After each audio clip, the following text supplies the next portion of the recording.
ಓಂ ಗುರು ಬ್ರಹ್ಮ ಗುರುರ್ವಿಷ್ಣು ಗುರುದೇವೋ ಮಹೇಶ್ವರಃ ಗುರು ಸಾಕ್ಷಾತ್ ಪರಬ್ರಹ್ಮ ತಸ್ಮೈ ಶ್ರೀ ಗುರುವೇ ನಮಃ. ಗುರುವೇ ಸರ್ವಲೋಕಾನಾಂ ವಿಷಜೇ ಭವರೋಗಿಣಾಂ ನಿಧಯೇ ಸರ್ವವಿದ್ಯಾನಾಂ ದಕ್ಷಿಣಾಮೂರ್ತಯೇ ನಮಃ. ಅಜ್ಞಾನತಿಮಿರಾಂಧಸ್ಯ ಜ್ಞಾನಾಂಜನಶಲಾಕಯ ಚಕ್ಷುರುನ್ಮೀಲಿತಂ ಯೇನ ತಸ್ಮೈ ಶ್ರೀ ಗುರುವೇ ನಮಃ. ಶಂಕರಂ ಶಂಕರಾಚಾರ್ಯಂ ಕೇಶವಂ ಬಾದರಾಯಣಂ ಸೂತ್ರಭಾಷ್ಯಕೃತಂ ವಂದೇ ಭಗವಂತಂ ಪುನಃ ಪುನಃ. ಶ್ರುತಿಸ್ಮೃತಿಪುರಾಣಾನಾಂ ಆಲಯಂ ಕರುಣಾಲಯಂ ನಮಾಮಿ ಭಗವತ್ಪಾದಂ ಶಂಕರಂ ಲೋಕಶಂಕರಂ. ಸದ್ಗುರುಚರಣಾರವಿಂದಾಭ್ಯೋ ನಮಃ. ಗಣಾನಾಂ ತ್ವಾ ಗಣಪತಿಗಂ ಹವಾಮಹೇ ಕವಿಂ ಕವೀನಾಮುಪಮಶ್ರವಸ್ತಮಂ. ಜ್ಯೇಷ್ಠರಾಜಂ ಬ್ರಹ್ಮಣಾನ್ ಬ್ರಹ್ಮಣಸ್ಪದ ಆನಶ್ಟೃಣ್ವನ್ನೋತಿಭಿಃ ಸೇದಸಾದನಂ. ಶ್ರೀಮಹಾಗಣಾಧಿಪತಯೇ ನಮಃ. ಪ್ರಣೋ ದೇವಿ ಸರಸ್ವತಿ ವಾಜೇ ಏಭಿರ್ವಾಜನೇ ಏವತೆ ಧೀನಾಮ ವಿತ್ರವತ ವಾಗ್ದೇವ್ಯೈ ನಮಃ. ಕಲ್ಯಾಣಾದ್ಭುತ ಗಾತ್ರಾಯ ಕಾಮಿತಾರ್ಥ ಪ್ರದಾಯಿನೇ ಶ್ರೀಮದ್ವೆಂಕಟನಾಥಾಯ ಶ್ರೀನಿವಾಸಾಯ ಮಂಗಳಂ. ಮಂಗಳಂ ಕೌಸಲೇಂದ್ರಾಯ ಮಹನೀಯ ಗುಣಾತ್ಮನೆ ಚಕ್ರವರ್ತಿತನೂಜಾಯ ಸಾರ್ವಭೌಮಾಯ ಮಂಗಳಂ. ವೇದ ವೇದಾಂತ ವೇದ್ಯಾಯ ಮೇಘಶ್ಯಾಮಲಮೂರ್ತೆಯೇ ಹಿಂಸಾಂ ಮೋಹನ ರೂಪಾಯ ಪುಣ್ಯ ಶ್ಲೋಕಾಯ ಮಂಗಳಂ. ಇಷ್ಟ ದೇವತಾ ಕುಲದೇವತಾ ಭೂನೀಲಾ ಸಮೇತ ಶ್ರೀ ಲಕ್ಷ್ಮೀ ವೆಂಕಟೇಶ್ವರ ಸ್ವಾಮಿ ದೇವತಾ ಚರಣಾರವಿಂದಾಭ್ಯೋ ನಮಃ. ಜಗದ್ಗುರುಗಳಾಗಿರ್ತಕ್ಕಂತಹ ಶ್ರೀ ಶ್ರೀ ಶ್ರೀ ಭಾರತೀ ತೀರ್ಥ ಮಹಾಸ್ವಾಮಿಗಳ ಹಾಗೂ ಜಗದ್ಗುರುಗಳಾಗಿರ್ತಕ್ಕಂತಹ ಶ್ರೀ ಶ್ರೀ ಶ್ರೀ ವಿಧುಶೇಖರ ಭಾರತಿ ಮಹಾಸ್ವಾಮಿಗಳ ಚರಣಾರವಿಂದಗಳಲ್ಲಿ ಸಾಷ್ಟಾಂಗ ನಮಸ್ಕಾರವನ್ನು ಮಾಡ್ತಾ ಇವತ್ತಿನ ಈ ಭಾಗವನ್ನ ನಾವು ಆರಂಭಿಸೋಣ. ಸಭೆಗೆ ನಮಸ್ಕಾರ. ಹೋದ ಒಂದು ಭಾಗದಲ್ಲಿ ನಾವು ನಿರಪಾಯ ಅನ್ನುವಂತಹ ಒಂದು ನಾಮದಲ್ಲಿ ನಾವು ಹೇಳ್ತಾ ಸರ್ವವನ್ನು ಕೂಡ ಆ ಜಗದಂಬೆಗೆ ಅರ್ಪಿಸಿದ್ದೆ. ಆದ್ರೆ ಅವಳು ಯಾವುದೇ ವಿಚಾರವಾಗಿ ಕೂಡ ತೊಂದರೆ ಇಲ್ಲದೆ ಇರೋ ಹಾಗೆ ನಾವು ನೋಡ್ಕೋತಾಳೆ, ಭಕ್ತರಿಗೆ ಯಾವುದೇ ಕೊರತೆ ಇಲ್ಲದೆ ಇರೋ ಹಾಗೆ ಅವಳು ಕಾಪಾಡ್ತಾಳೆ ಅನ್ನೋ ಮಾತನ್ನ ನಾವು ಹೇಳಿದ್ವಿ. ಇವತ್ತಿನ ನಾಮ ನಿರತ್ಯಯ ಅಂತ ಹೇಳಿ. ಇಲ್ಲಿ ಅತ್ಯಯ ಅಂತಕ್ಕಂತಹ ಒಂದು ಪದಕ್ಕೆ ಅರ್ಥ ಏನಪ್ಪಾ ಅಂದ್ರೆ ಅತಿಕ್ರಮ ಅಂತ ಹೇಳಿ. ಅತಿಕ್ರಮ ಅಂದ್ರೆ ರಿಸ್ಟ್ರಿಕ್ಟೆಡ್ ಏರಿಯಾವನ್ನ ದಾಟ್ತಕ್ಕಂಥದ್ದು. ಯಾವುದೋ ಒಂದು ಜಾಗ ಇದೆ ಅಥವಾ ಇದೆ ಅಂತಂದಾಗ ಆ ಸ್ಥಳವನ್ನ ಪರ್ಮಿಷನ್ ಇಲ್ಲದೆ, ಯಾವುದೇ ಒಂದು ಇದಿಲ್ಲದೆ, ಅದಕ್ಕೆ ಸಂಬಂಧಪಟ್ಟಂತಹ ಇರ್ತಕ್ಕಂತಹವರ ಒಂದು ಅಭಿಪ್ರಾಯವನ್ನಾಗ್ಲಿ ಅಥವಾ ಅವರ ಒಂದು ಸಲಹೆಯನ್ನ ಮೇರೆಗೆ ಅವರು ಹೂ ಅಂತ ಹೇಳದೇನೆ ನಾವು ಯಾವ್ದಾರ ಒಂದು ದಾಟಿದ್ದೆ ಆದ್ರೆ ಅದು ಅತಿಕ್ರಮ. ಇದು ಉದಾಹರಣೆ ಅಷ್ಟೇ. ಹಾಗಾಗಿ ಹಲವಾರು ಅತಿಕ್ರಮಗಳು ಈಗ ಕಾಲೇಜಿನಲ್ಲಿ, ಸ್ಕೂಲ್ನಲ್ಲಿ ಮೇಸ್ಟ್ರು ಅಥವಾ ಈಗ ಕಾಲೇಜಲ್ಲಿ, ಸ್ಕೂಲಲ್ಲಿ ಅಥವಾ ಆಫೀಸ್ಗಳಲ್ಲಿ ಇರತಕ್ಕಂತಹ ಒಂದು ನಿಬಂಧನೆಗಳಿರುತ್ತೆ. ಆ ನಿಬಂಧನೆಗಳಿಗೆ ಒಳಪಟ್ಟು ಆ ನಿಬಂಧನೆಗಳಲ್ಲೇ ನಾವು ಅಲ್ಲಿ ಕೆಲಸ ಮಾಡ್ಬೇಕಾಗತ್ತೆ, ಯಾವುದೇ ವಿಧವಾಗಿರ್ತಕ್ಕಂಥ ಕೊಟ್ಟಿರ್ತಕ್ಕಂಥ ಕೆಲಸವನ್ನ. ಹಾಗೆ ಅಕಸ್ಮಾತ್ ಆ ನಿಬಂಧನೆಗಳನ್ನ ಏನಾದ್ರೂ ಮೀರಿದ್ದೆ ಆದ್ರೆ ಅದು ಅತಿಕ್ರಮ. ಹಾಗೆ ಈ ಒಂದು ಪದಕ್ಕೆ ಅರ್ಥವನ್ನ ನಾವು ಇಲ್ಲಿ ಕಲ್ಪಿಸ್ಕೋಬೇಕು ಅಂತಂದಾಗ, ಹೇಳ್ಬೇಕು ಅಂದಾಗ ಜಗನ್ಮಾತೆಗೆ ಯಾವುದೇ ವಿಧವಾಗಿರ್ತಕ್ಕಂತಹ ನಿಬಂಧನೆಗಳು ಇಲ್ಲ. ಯಾಕೆಂತಂದ್ರೆ ಅವಳು ಸರ್ವವ್ಯಾಪಿಣಿ, ಪ್ರತಿಯೊಂದು ಕೂಡ ಅವಳಿಂದನೇ ನಡೀತಾ ಇದೆ. ಅವಳೇ ಹಾಕೊಟ್ಟಿರ್ತಕ್ಕಂತಹ ಒಂದು ಪರ್ವ್ಯೂ, ನಾವು ಅಷ್ಟರಲ್ಲೇ ಇರ್ತೀವಿ, ಬಿಟ್ರೆ ಅವಳ ಕಂಟ್ರೋಲ್ ನಲ್ಲೇ ನಾವು ಇರ್ತೀವಿ. ಆದ್ರಿಂದ ಅವಳಿಗೆ ಯಾವುದೇ ವಿಧವಾಗಿರ್ತಕ್ಕಂತಹ ಒಂದು ಗೆರೆ ಅಥವಾ ಒಂದು ನಿಬಂಧನೆಗಳಿಲ್ಲ. ಅಂತಹ ಯಾವುದೇ ನಿಬಂಧನೆಗಳು ಇಲ್ಲದೆ ಇರ್ತಕ್ಕಂತಹ ಆ ಜಗನ್ಮಾತೆ ನಿರತ್ಯಯ ಅಂತ ಹೇಳಿ ಇಲ್ಲಿ ಒಂದಷ್ಟು ಶ್ಲೋಕವನ್ನು ಹೇಳ್ತಾರೆ. ಅತಿಕ್ರಮೆ ದಂಡೆ ವಿನಾಶೆ ದೋಷ ಕೃಚ್ರಯೋ ಅಂತ ಹೇಳಿ.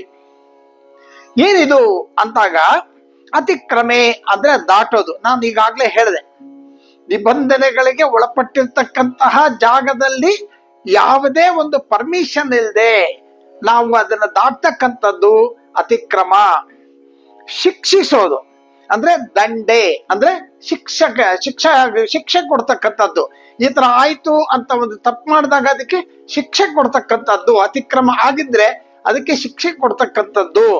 ಆಮೇಲೆ ವಿನಾಶ ಆಗ್ತಕ್ಕಂಥದ್ದು, ಇಲ್ಲಿಂದ ಮತ್ತೆ ಕಾಣಿಸ್ಕೊಡದೆ ಇರ್ತಕ್ಕಂಥದ್ದು, ವಿನಾಶ ಆಗ್ತಕ್ಕಂಥದ್ದು. ದೋಷ ಅಂತಂದ್ರೆ ಅನೇಕ ವಿಧವಾಗಿರ್ತಕ್ಕಂತಹ ಸಂಕಷ್ಟಗಳು. ಮತ್ತೆ ಕಚ್ರಯೋ ಅಂದ್ರೆ ಅತಿ ಕಷ್ಟಗಳು. ಹೀಗೆ ಇಂತಹ ಒಂದು ಯಾವುದೇ ಒಂದು ಇಲ್ಲದೆ ಇರತಕ್ಕಂಥದ್ದು ಅಂದ್ರೆ ಅತಿಕ್ರಮೆ, ದಂಡೆ, ವಿನಾಶೆ, ದೋಷ, ಕಚ್ಚಯೋ ಅಂತಕ್ಕಂಥದ್ದು ಇವು ಯಾವುದೂ ಕೂಡ ಅಂದ್ರೆ ಇದಿಷ್ಟು ಸೇರಿಸ್ಬೇಕು. ಇದಿಷ್ಟು ಸೇರಿಸಿದ್ರೆ ಏನಾಗತ್ತೆ?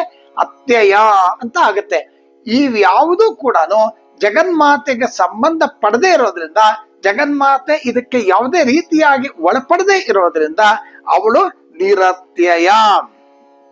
ಹಾಗಾಗಿ ಇವಳು ಹಾಕಿರ್ತಕ್ಕಂತಹ ಅಥವಾ ಇವಳು ಇರ್ತಕ್ಕಂತಹ ಆ ಜಾಗವನ್ನ ಯಾವುದೇ ಕಾರಣಕ್ಕೂ ಕೂಡ ಯಾರೂ ಕೂಡ ದಾಟೋದಿಕ್ಕೆ ಅಸಾಧ್ಯ.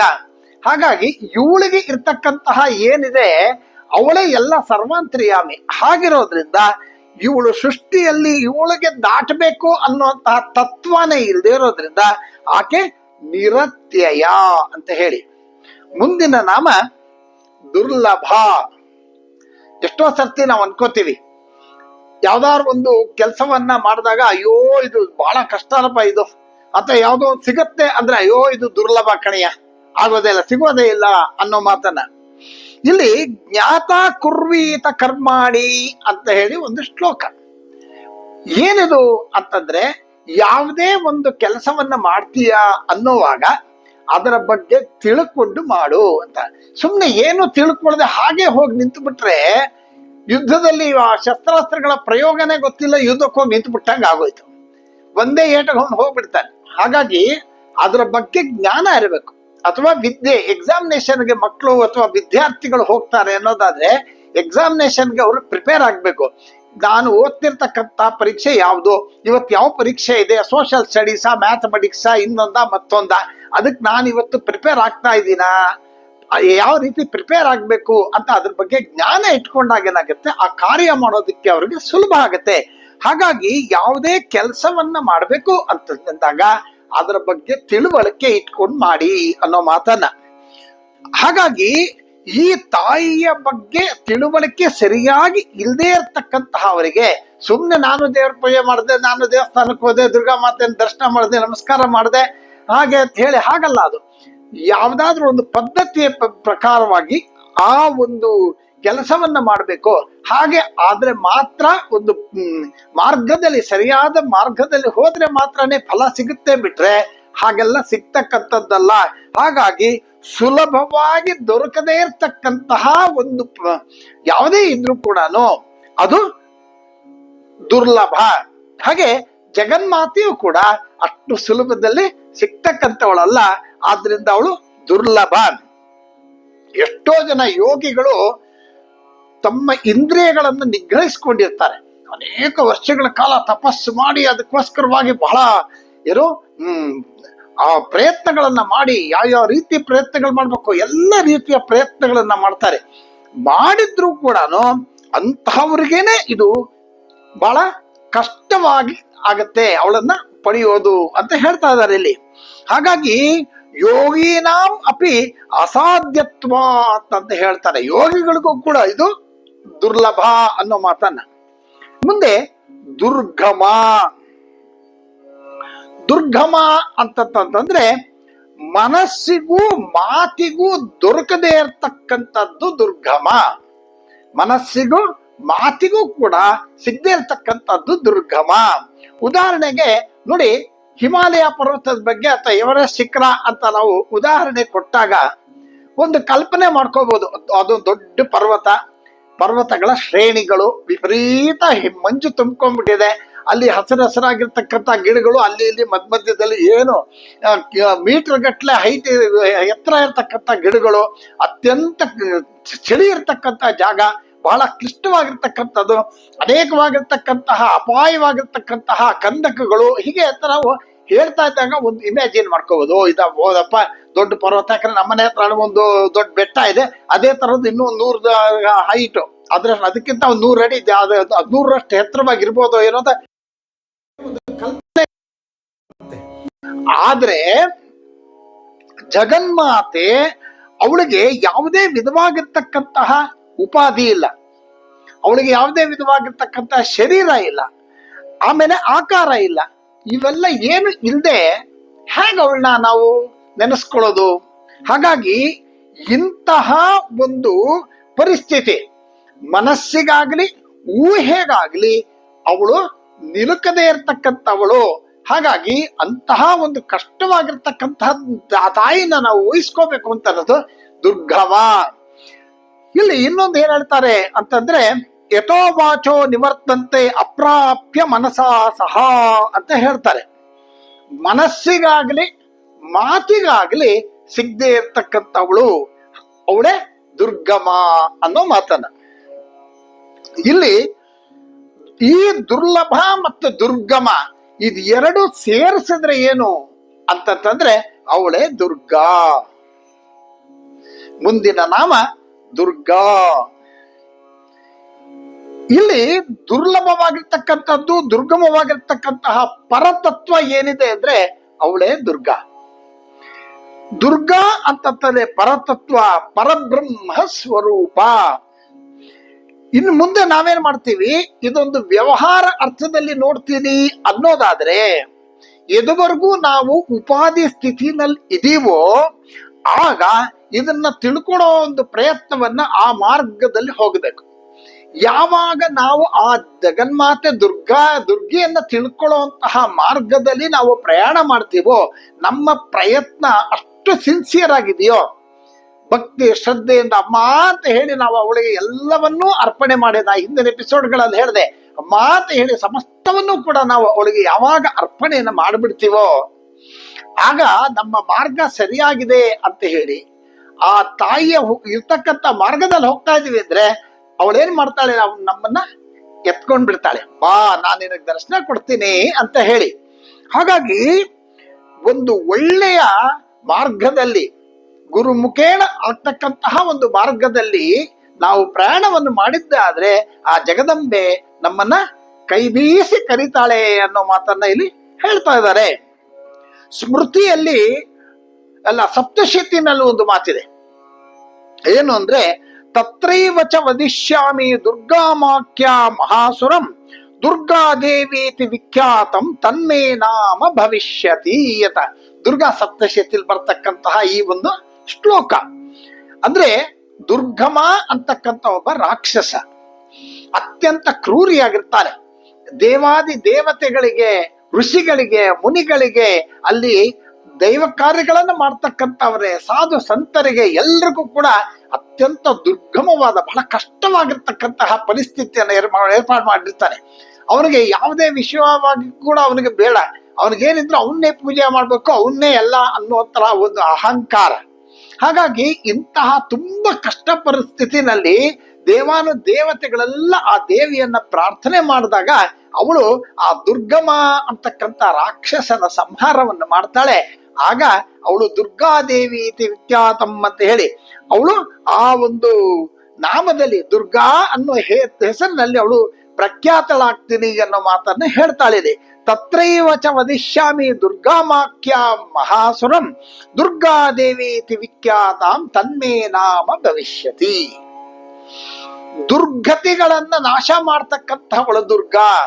ಎಷ್ಟು ಇದೆ ದುರ್ಗಾ ಅನ್ನೋದಕ್ಕೆ ಹೇಳ್ತಾ ಇದ್ರೆ ಹೇಳ್ತಾನೆ ಇರ್ಬೋದ್ರಿ. ದುರ್ಗಮವಾಗಿರೋ ದುರ್ಗತಿಗಳನ್ನ ನಾಶ ಮಾಡ್ತಕ್ಕಂಥವಳು ದುರ್ಗಾ. ಈ ಧೂ ಅಂತಕ್ಕಂತಹ ಈ ಒಂದು ಪದ ಅಕ್ಷರ ಏನಿದೆ ಇದನ್ನ ತೆಗೆದಾಕ್ತಕ್ಕಂಥವಳು ಅಂತ ಹೇಳಿ ನೋಡಿ. ಈ ಧೂ ಅಂತಕ್ಕಂತಹ ಅಕ್ಷರಗಳಿಂದ ಯಾವ್ಯಾವುದು ಬರುತ್ತೆ ಅಂತ, ಈ ಧೂ ಅಂತ ಶುರುವಾಗ್ತಕ್ಕಂಥ ಅಕ್ಷರಗಳಲ್ಲಿ ಅದಿರೋದೆಲ್ಲ ಬರೀ ಕಷ್ಟವೇ ಅಂತಾನೆ ಅನ್ಬೋದು. ದುಃಖ, ದುಷ್ಟತ್ವ, ದುರ್ಗಮ, ದುರಾಚಾರ, ದುರಿತ, ದುಸ್ಸಾಧ್ಯ, ನೋಡಿ ಹೀಗೆ ಅನೇಕ ದೂ ಏನಿದು ಎಲ್ಲವೂ ಕಷ್ಟವೇ. ಇದು ಸಂಸಾರದಲ್ಲೇ ಅಥವಾ ನಮ್ಮ ಜೀವನದಲ್ಲಿ ಇಂಥದ್ದು ಯಾವ್ದಾದ್ರು ಬಂದ್ಬಿಟ್ರೆ ಸಾಕು, ಓಹೋ ಕಷ್ಟವೇ. ಹಾಗಾಗಿ ಇದನ್ನ ಅವಳು ನಮ್ಮನ್ನ ಇಂತಹ ಒಂದು ಸಂಕಷ್ಟದಿಂದ ಪಾರ್ ಮಾಡ್ತಾಳೆ ಅನ್ನೋದಾದ್ರೆ ಅವಳನ್ನ ಏನ್ ಮಾಡ್ಬೇಕು, ಸರ್ವಸ್ವರೂಪೇ ಸರ್ವೇಶೇ ಸರ್ವಶಕ್ತಿ ಸಮನ್ವಿತೆ ಭಯೇಭ್ಯಸ್ತ್ರಾಹಿನೋ ದೇವಿ ದುರ್ಗೇ ದೇವಿ ನಮೋಸ್ತುತೆ. ಅಮ್ಮ ನಮ್ಗೆ ಇಷ್ಟೊಂದೆಲ್ಲ ದೂ ಇದೆ, ಇಂಥ ದುಃಖಗಳಿದೆ, ಈ ದೂವಿನಿಂದ ಉಂಟಾಗ್ತಕ್ಕಂಥದ್ದೆಲ್ಲ ಒಂದೊಂದೇ ನಮ್ಮ ಹತ್ರ ಇದೆ ತಾಯಿ.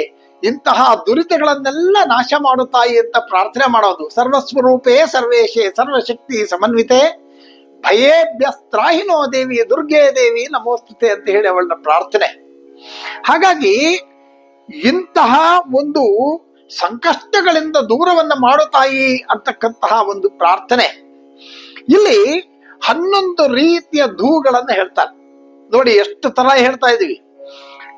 ಇಲ್ಲಿ ದುಃಖಗಳಲ್ಲಿ ಯಾವ್ಯಾವ ತರ ಇದೆ ಅನ್ನೋದು 11 ರೀತಿ ಬಹಳ ಕಷ್ಟವಾಗಿರ್ತಕ್ಕಂಥದ್ದು. ಇದು ಯಾವ್ಯಾವುದು ಅಂದ್ರೆ ಧೃತ್ಯೆ, ಮಹಾವಿದ್ಯೆ, ಭವಬಂಧೆ, ಕುಕರ್ಮಣಿ, ಶೋಕೆ, ದುಃಖೆ, ನರಕೆ, ಯಮದಂಡೆ, ಮಹಾಭಯೆ, ಜನ್ಮ ಪರಂಪರೆ, ರೋಗೆ, ಇವುಗಳೆಲ್ಲವೂ ಕೂಡ ದುರ್ಗತಿಗಳು. ಏನಯ್ಯ ದುರ್ಗತಿ ಬಂತು ಅಂತ ನಾವು ಮಾತಾಡ್ಕೋತೀವಿ ಅಲ್ವಾ? ಇವೆಲ್ಲ ಯಾವ್ಯಾವುದು ದುರ್ಗತಿಗಳು? ಇಷ್ಟೊತ್ತು ಹೇಳದ್ನಲ್ಲ 11, ಇವೆಲ್ಲ ದುರ್ಗತಿಗಳು.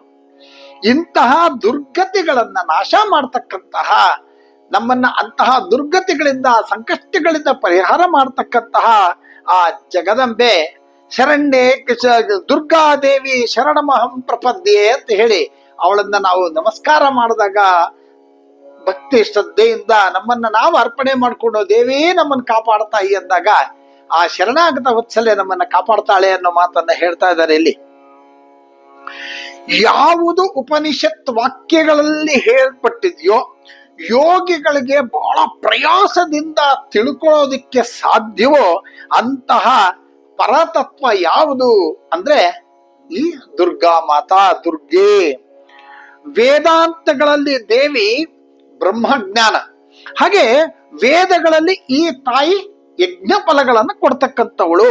ವೇದಗಳಲ್ಲಿ 2 ಭಾಗಗಳು, ಒಂದು ಕರ್ಮಕಾಂಡ ಮತ್ತು ಇನ್ನೊಂದು ಜ್ಞಾನಖಂಡ ಅಂತ ಹೇಳಿ.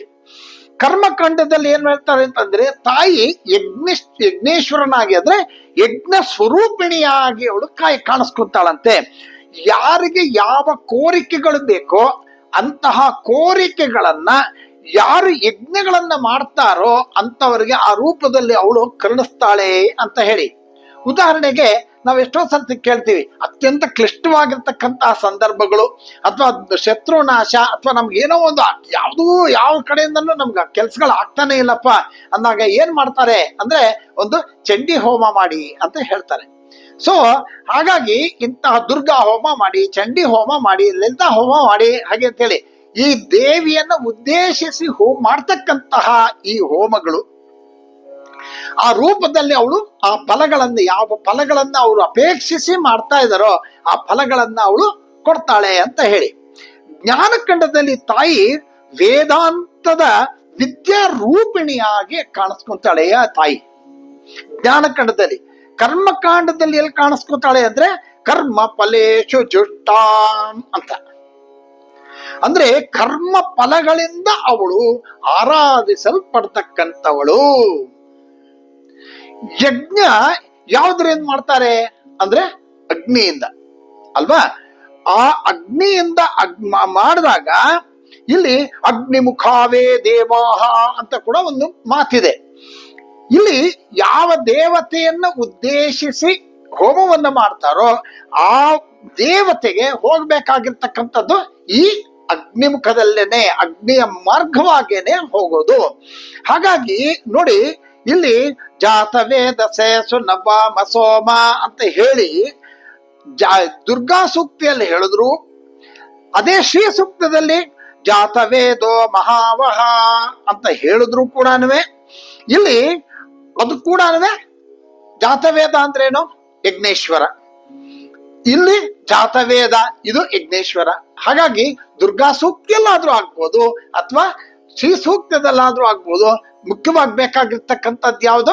ಅಗ್ನಿ. ಈ ಅಗ್ನಿ ಅಂತಂದಾಗ ಯಾವ್ದೋ ಪೇಪರೋ ಗೀಪರೋ ಅಂಟಿಸಿ ಇದು ಅಗ್ನಿ ಅಂತ ಅಲ್ಲ. ಅದಕ್ಕೆ ಬೇಕಾಗಿರ್ತಕ್ಕಂತಹ ಪರಿಸ್ತರಣಗಳು, ಅದಕ್ಕೆ ಬೇಕಾಗಿರ್ತಕ್ಕಂತಹ ಪರಿಕ್ರಮಗಳು ಅಥವಾ ಇದಕ್ಕೆ ಬೇಕಾಗಿರ್ತಕ್ಕಂತಹ ಪದಾರ್ಥಗಳು ಎಲ್ಲವೂ ಇಟ್ಟು ಅದಕ್ಕೆ ನಮ್ಮಲ್ಲಿ ಅಗ್ನಿಮುಖ ಅಂತ ಮಾಡ್ತೀವಿ. ಸುಮ್ನೆ ಬೆಂಕಿ ಹಚ್ಬಿಡೋ, ಇದಕ್ಕೆ ಹೋಮ ಮಾಡ್ತೀನಿ ಕೂತ್ಕೊಳ್ಳಪ್ಪ ಈಗ ಅಂತ ಅಂದ್ಬಿಟ್ಟು ಏನೂ ಹೇಳೋದಲ್ಲ. ಅಗ್ನಿಮುಖ ಅಂತ ಹೇಳಿ ಅಲ್ಲಿ ಯಾವ ರೀತಿಯಾಗಿರ್ತಕ್ಕಂಥ ಹೋಮ ಕುಂಡ ಬೇಕು, ಇದು ನಾವು ಮಾಡ್ತಿರ್ತಕ್ಕಂಥ ಹೋಮ ಏನು, ಅದಕ್ಕೆ ಬೇಕಾಗಿರ್ತಕ್ಕಂಥ ಪರಿಕರಗಳು ಯಾವುದು, ಅದಕ್ಕೆ ಹೇಳ್ತಕ್ಕಂಥ ಮಂತ್ರಗಳೇನು ಹೇಳಿ ಆ ಅಗ್ನಿನ ಅಲ್ಲಿ ಅಗ್ನಿಮುಖ ಅಂತ ಹೇಳಿದ್ರೆ ಆ ಅಗ್ನಿನ ಅದರಲ್ಲಿ ಪ್ರತಿಷ್ಠಾಪನೆ ಮಾಡ್ತೀವಿ. ಅದಕ್ಕೆ ಒಂದು ಮಾರ್ಗ ಇದೆ, ಪ್ರೊಸೀಜರ್ಸ್ ಇದೆ. ಆ ಪ್ರೊಸೀಜರ್ ಪ್ರಕಾರವಾಗಿ ನಾವು ಈಗ ಆ ಒಂದು ಅಗ್ನಿಯನ್ನ ಚತ್ವಾರ ಶೃಂಗಾತ್ರಿಯೋಸ್ಯ ಬಾಧಾದ್ವಿ ಶೀರ್ಷೆ ಸಪ್ತಾಸ್ಯ ಅಂತೇಳಿ ಆ ಒಂದು ಅಗ್ನಿನ ಅಲ್ಲಿ ಆವಾಹನೆ ಮಾಡಿ ಆ ಅಗ್ನಿಮುಖ ಮಾಡಿಕೊಂಡು ಅಲ್ಲಿ ಹೋಮಗಳನ್ನ ಮಾಡ್ತಕ್ಕಂಥ. ಸುಮ್ಮನೆ ಯಾವುದೋ ಅಗ್ನಿ ತಂದ್ಬಿಟ್ಟು ನಾವು ಬೆಂಕಿ ಹಚ್ಬಿಟ್ಟು ಮಾಡ್ಬಿಟ್ವಿ ಅಂತಲ್ಲ. ಅದಕ್ಕೆ ಪ್ರೊಸೀಜರ್ ಪ್ರಕಾರವಾಗಿ ಆ ಒಂದು ಅಗ್ನಿನಲ್ಲಿ ಮಂತ್ರ ಸಂಸ್ಕಾರವನ್ನ ಆದ್ಮೇಲೆ ಆ ಒಂದು ಅಗ್ನಿನಲ್ಲಿ ಹೋಮಗಳು ಹವನಗಳು ಮಾಡ್ತಕ್ಕಂಥದ್ದು. ಇಲ್ಲಿ ಆ ಅಗ್ನಿ ಯಾರು ಅಂತ ಯಾವಾಗ ಅದು ಸಂಸ್ಕಾರ ಎಲ್ಲ ಆಗ್ಬಿಡುತ್ತೋ ಅದು ಪರಮೇಶ್ವರ ರುದ್ರ ರೂಪದಲ್ಲಿ ಇರ್ತಕ್ಕಂಥದ್ದು. ಸರ್ವ ದೇವತೆಗಳನ್ನು ಕೂಡ ನಾವು ಅರ್ಚನೆ ಮಾಡಿ ಅವ್ರಿಗೆ ತೃಪ್ತಿಪಡಿಸ್ಬೇಕು ಅಂತಂದ್ರೆ ಅದು ಅಗ್ನಿ ಮುಖದಲ್ಲೇನೆ ಅಥವಾ ಅಗ್ನಿಯ ಮುಖಾಂತರಾನೇ ಅನ್ನೋ ಮಾತನ್ನ ಇಲ್ಲಿ ಹೇಳ್ತಾರೆ. ಸುಬಲಾದಿ ಭಯೇ ದುರ್ಗೆ ತಾರಿತಾ ರಿಪು ಸಂಕಟೆ ದೇವ ಶಕ್ರಾದಯೋ ಏನ ತೇನ ದುರ್ಗಾ ಪ್ರಕೀರ್ತಿತ ಅಂತ ಹೇಳಿ ನೋಡಿ.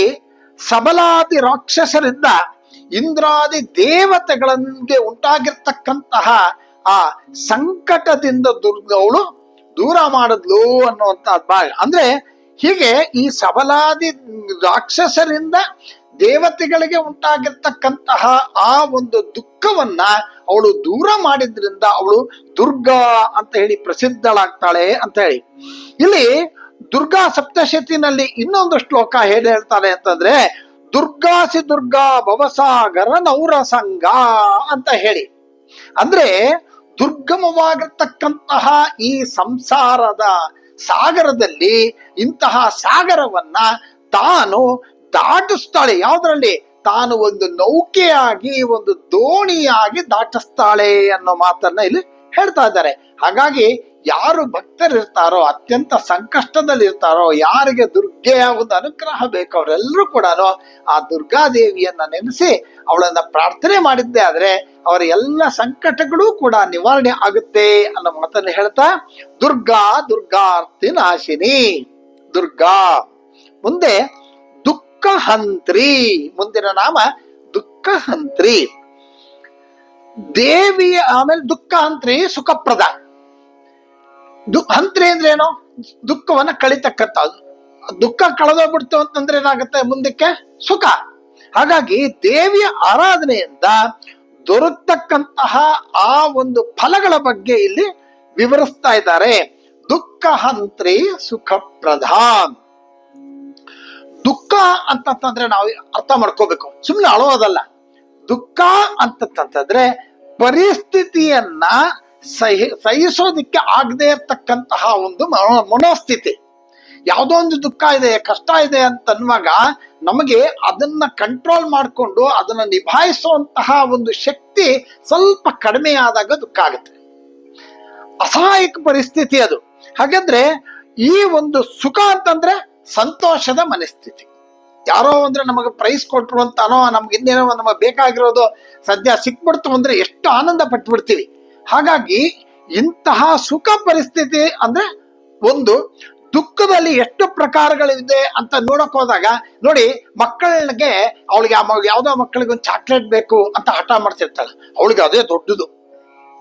ನಮ್ಗೆ ಮಗು ಚಾಕ್ಲೇಟ್ಗೆ ಯಾಕೆ ಕಳ್ತಾ ಇದೀಯ ನೀನು, ತಕೊಡ್ತೀನಿ ಇರೋ ಅಂತೀವಿ. ಆದ್ರೆ ಆ ಮಗುಗೆ ಚಾಕ್ಲೇಟ್ ತನ್ನ ಕೇಳ್ದು ಹೋಗಿ ತಗೊಳಕ್ ಆಗಲ್ವಲ್ಲ, ಅವಳ ಹತ್ರ ಇಲ್ವಲ್ಲ. ಹಾಗಾಗಿ ಯಾರೋ ಅವಳು ಅವಲಂಬಿಸಿರ್ತಾಳೆ. ಹಾಗಾಗಿ ನಂಗೆ ಚಾಕ್ಲೇಟ್ ಬೇಕು ಅಂತಾಳೆ. ಅವಳಿಗೆ ಚಾಕ್ಲೇಟೇ ದೊಡ್ಡ ಇದು. ಅವಳಿಗೆ ಚಾಕ್ಲೇಟ್ ಕೊಟ್ಬಿಟ್ರೆ ಪ್ರಪಂಚನೇ ತಕ್ಕೊಟ್ಟಷ್ಟು ಸಂತೋಷ ಅವಳಿಗೆ. ಇದೇ ಸ್ವಲ್ಪ ವಯಸ್ಸಾದ್ಮೇಲೆ ಅವ್ರಿಗಿರ್ತಕ್ಕಂತಹ ದುಃಖ ದುಮ್ಮಾನಗಳೇ ಬೇರೆ. ಹಾಗಾಗಿ ಹೀಗೆ ಇವ್ರ ಚಿಕ್ಕ ಮಕ್ಕಳಿಗೆ ನಾವು ನೋಡಿದಾಗ ಅವ್ರ ಕಷ್ಟಗಳು ದುಃಖಗಳು ಚಿಕ್ಕದಾಗಿ ಕಾಣುತ್ತೆ. ನಮ್ಮ ಕಷ್ಟಗಳು ಚೆನ್ನಾಗಿ ಜ್ಞಾನ ಇರ್ತಕ್ಕಂತಹ ಮಹಾನುಭಾವರಿಗೆ ಇದಕ್ಕೆ ಅಳ್ತಾ ಇದಾರಲ್ಲ ಇವರು, ಇದೆಲ್ಲ ನಶ್ವರ, ಇದೆಲ್ಲ ಏನಿಲ್ಲ, ಇದಕ್ಕೆ ಅಳ್ತಾ ಇದಾರಲ್ಲ, ಇದಕ್ಕೆ ಬೇಜಾರ್ಕೋತಾ ಇದಾರಲ್ಲ, ದುಃಖ ಪಡ್ತಾ ಇದಾರಲ್ಲ, ಈ ಮಿಥ್ಯೆ ಇದಕ್ಕೆ ದುಃಖ ಪಡ್ತಾ ಇದಾರಲ್ಲ ಅಂತ ಅವ್ರು ಆಲೋಚನೆ ಮಾಡ್ತಾರೆ. ಅಂದ್ರೆ ಅವ್ರಿಗೆ ಈ ದುಃಖಗಳು ಏನ್ ಲೆಕ್ಕನೇ ಇಲ್ಲ, ಇದಕ್ಕೋಸ್ಕರ ಯಾಕೆ ಅಳ್ತಾರೆ ಅಂತ. ನಾವು ಹೇಗೆ ಚಿಕ್ಕ ಮಕ್ಕಳು ಚಾಕ್ಲೇಟಿಗೆ ನಾವು ಯಾತಿವೋ ಹಾಗೆ ಅವ್ರು ನಮ್ಗೆ ಇದೇನು ಅಂತ. ಹಾಗಾಗಿ ಈ ಒಂದು ನಮ್ಮ ದುಃಖಗಳಿಗೆ ಜ್ಞಾನಗಳಿಗೆ ಅದು ಚಿಕ್ಕ ಸಮಸ್ಯೆ ಅಂತ ಕಾಣುತ್ತೆ ಅನ್ನೋದಾದ್ರೆ, ಹಾಗಾದ್ರೆ ಪ್ರತಿಯೊಬ್ಬರಿಗೂ ಕೂಡ ಅವರವರ ಮಟ್ಟಿಗೆ ಆ ಸ್ಥಾಯಿಗಳು ಬೇರೆ ಬೇರೆ ಆಗುತ್ತೆ, ದುಃಖದ ಸ್ಥಾಯಿಗಳು ಬೇರೆ ಬೇರೆ ಆಗುತ್ತೆ. ಅಂದ್ರೆ ವಿಶೇಷವಾಗಿ ವಿಶೇಷತೆ ಏನು ಅಂತಂದ್ರೆ, ಒಂದು ದುಃಖ ಹೋಯ್ತು ಅಂದ್ರೆ ಇನ್ನೊಂದು ದುಃಖ ರೆಡಿ ಅಲ್ವೇ. ಅಪ್ಪ ಈ ಪ್ರಾಬ್ಲಮ್ ಸಾಲ್ವ್ ಆಯ್ತು ಅಂದ ತಕ್ಷಣ ಇನ್ನೊಂದು ಪ್ರಾಬ್ಲಮ್ ರೆಡಿ ಆಗಿರುತ್ತೆ. ಹಾಗಾಗಿ ಪ್ರತಿಯೊಬ್ಬರಿಗೂ ಕೂಡ ಅತ್ಯಂತಿಕ ದುಃಖ ಇದ್ದೇ ಇರುತ್ತೆ. ಈ ಅತ್ಯಂತಿಕ ದುಃಖ ನಿವಾರಣೆ ಆಗಬೇಕು ಅಂತಂತಂದ್ರೆ ಏನ್ ಮಾಡಬೇಕು ಅಂತಂತಂದ್ರೆ, ಈ ಒಂದು ಸ್ಥಿತಿಯನ್ನ ನಾವು ಅರ್ಥ ಮಾಡಿಕೊಂಡು ಅಮ್ಮನ ಕಡೆ ನಾವು ಮುಖ ಮಾಡ್ಬೇಕಾಗತ್ತೆ. ಹಾಗಾಗಿ ಅತ್ಯಂತಿಕ ದುಃಖ ಅಂದ್ರೇನು ಅಂದ್ರೆ ತದಂತ್ಯತ್ತ ವಿಮುಖೋ ಅಪವರ್ಗ ಅಂತ ಗೌತಮ ಋಷಿಗಳು ಹೇಳ್ತಾರೆ. ಏನಿದು ಅಂತಂದ್ರೆ ವಿಮೋಚನೆ ಅನ್ನೋದೇ ಬಹಳ ಮುಖ್ಯ. ಇಲ್ಲಿ ಅತ್ಯಂತಿಕ ದುಃಖದಿಂದ ನಮ್ಗೆ ಕಳೆದೋಯ್ತು ಅಂತಂದ್ರೆ, ಇಲ್ಲಿ ನಮ್ಮ ಭೌತಿಕವಾಗಿ ದುಃಖ ಒಂದೇ ಅಲ್ಲ, ನಮ್ಗೆ ಒಂದು ದುಃಖ ಕಳೀತು ಅಂದ್ರೆ ಇನ್ನೊಂದು ದುಃಖ, ಇನ್ನೊಂದು ದುಃಖ ಕಳೀತು ಇನ್ನೊಂದು ದುಃಖ ಅಂತ ಹೇಳಿದೆ ನಾನು. ಹೀಗೆ ದುಃಖಗಳ ಸರಮಾಲೆ. ಈ ಎಲ್ಲ ದುಃಖಗಳಿಂದನೂ ನಮ್ಗೆ ದೂರ ಆಗ್ಬೇಕು ಅಂತಂದ್ರೆ ಏನ್ ಮಾಡ್ಬೇಕು ಅಂತಂದ್ರೆ, ಜಗದಂಬೆಯನ್ನ ನಾವು ಪ್ರಾರ್ಥನೆಯನ್ನ ಮಾಡಬೇಕು. ಅವಳೇನ್ ಮಾಡ್ತಾಳೆ, ಇದೆಲ್ಲ ದುಃಖಗಳಿಂದನೂ ಕೂಡ ಅವಳು ನಮ್ಮನ್ನ ದಾಟಿಸಿ ಮೋಕ್ಷವನ್ನ ಕರುಣಿಸ್ತಾಳೆ. ಅಲ್ಲಿ ಯಾವ ರೀತಿ ಆಗಿರ್ತಕ್ಕಂಥದ್ದು ಇಲ್ಲ ಅನ್ನೋ ಮಾತು. ಹಾಗಾಗಿ ಅಲ್ಲಿವರೆಗೂ ಕೂಡ ನಾವು ನಮ್ಮ ಪ್ರಯತ್ನವನ್ನ ನಾವು ಬಿಡದೆ ಮಾಡ್ತಾ ಇರಬೇಕು ಅನ್ನೋ ಮಾತನ್ನ ಇಲ್ಲಿ ಹೇಳ್ತಾ ಇರ್ತಾರೆ. ಉಪಾಧಿ ಅನ್ನೋಂತಹ ಅಜ್ಞಾನ, ಉಪಾಧಿ ಅಂತಕ್ಕಂತಹ ಒಂದು ಈ ಅಜ್ಞಾನವನ್ನ ತೊಲಗಿದಾಗ ಮಾತ್ರ ನಮಗೆ ಮೋಕ್ಷ ಅನ್ನೋ ಮಾತನ್ನ ಇಲ್ಲಿ ಹೇಳ್ತಾ ಇದ್ದಾರೆ. ಸಂಸಾರದ ದುಃಖವನ್ನ ದೂರ ಮಾಡಿ ಅಪವರ್ಗ ಅಂದ್ರೇನು, ಮೋಕ್ಷ. ಆ ಮೋಕ್ಷವನ್ನ ನೀಡ್ತಕ್ಕಂಥವಳು ಅಪವರ್ಗ ಅಂತಂದ್ರೆ, ನೋಡಿ ಇನ್ನೊಂದು ವಿಷಯ ಹೇಳ್ಬೇಕು. ಪಾಪ ಬಾ ಭಾ ಮ ವ್ಯಂಜನದಲ್ಲಿ ಐದು ಅಕ್ಷರಗಳಿದು. ಕಾಕ ಗಗ ಅನ್ಯ ಇಂದ ಪಾಪ ಬಾಬಾ ಮ ವರೆಗೂ ವ್ಯಂಜನಗಳು. ಆ ವ್ಯಂಜನದಲ್ಲಿ ಈ ಕಡೆಯದು ಪಾಪ ಬಾಬಾ ಮ. ಇಲ್ಲಿ ಬಹಳ ಚೆನ್ನಾಗಿದೆ ಇದು ನೋಡಿ. ಪಾ ಅಂದ್ರೆ ಪಾಪ ಮಾಡ, ಪಾಪ ಅಂತ ಹೇಳಿ ಪಾಪ ಕರ್ಮಗಳು. ಫ ಅಂದ್ರೆ ದೊಡ್ಡ ಫ, ಆ ಪಾಪ ಕರ್ಮಗಳಿಗೆ ಆಗ್ತಕ್ಕಂತಹ ಫಲಗಳು. ಪ ಅಂದ್ರೆ ಪಾಪ, ಅದಾದ್ಮೇಲೆ ದೊಡ್ಡ ಫ. ಫ ಅಂದಾಗ ಅದರ ಫಲ, ಪಾಪದ ಫಲ. ಆಮೇಲೆ ಅದ್ರ ಫಲ ಏನ್ ಬರುತ್ತೆ, ಬಂಧನ. ಆಮೇಲೆ ಬಂಧನ ಆದ ತಕ್ಷಣ ಹಿಂದೆನೆ ಏನಿದೆ, ದೊಡ್ಡ ಭಯ. ಬಂಧನ ಅಂದ್ರೆ ಬಂಧನದ ಭೀತಿ, ಭಯ. ಅದಾದ್ಮೇಲೆ ಇನ್ನೇನಿದೆ ಕಡೆಗೆ, ಎಲ್ಲ ಮಾಡಿದ ಪಾಪ ಕರ್ಮಗಳೆಲ್ಲ ಒಟ್ಟಿಗೆ ಅಕ್ಯುಮುಲೇಟ್ ಆಗ್ಬಿಟ್ಟೋದು ಮುಂದಕ್ಕೆ ಮರಣ.